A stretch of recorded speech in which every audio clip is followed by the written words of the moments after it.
માહી, ક્યાં ખોવાઈ ગઈ? 5 મિનિટથી અહીં આવીને બેઠી છું, પણ તારું ધ્યાન જ નથી. ગઈકાલે આપણને મેડમે ચતુષ્કોણ વિશે સમજાવ્યું હતું ને, એમાં મને થોડી મૂંઝવણ છે, તો તું સમજાવીશ મને? એ તો સાવ સરળ છે.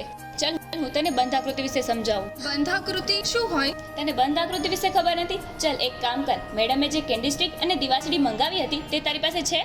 હા છે ને.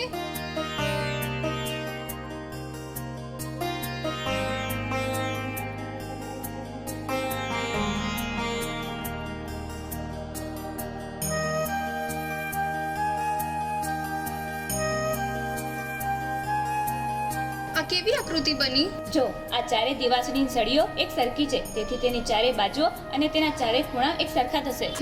આને તો ચોરસ કહેવાય ને.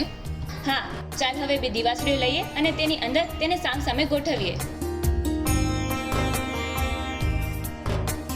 અરે આ તો ચોકડી બની ગઈ, બંને એકબીજાની વચ્ચે ભેગી થાય છે. આ તો ગુણાકારની નિશાની બની ગઈ.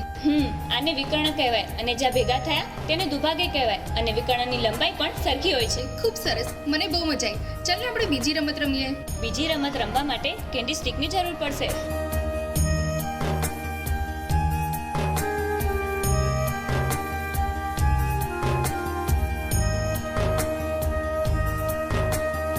અરે આ આકૃતિ કેવી બની? કેમ, કેવી બની? આ આકૃતિ તો ખુલ્લી છે, આકૃતિમાં તો થોડી થોડી જગ્યા છે. હવે માહી, હું 2 કેન્ડી સ્ટિકથી એક આકૃતિ બનાવીશ.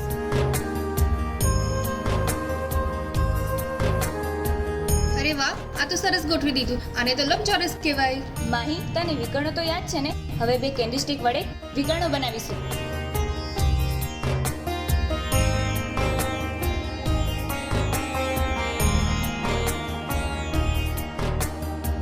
આ લંબચોરસમાં 2 કાટકોણ ત્રિકોણ છે, એમાં વિકર્ણ છે, એને જ કર્ણ કહેવાય.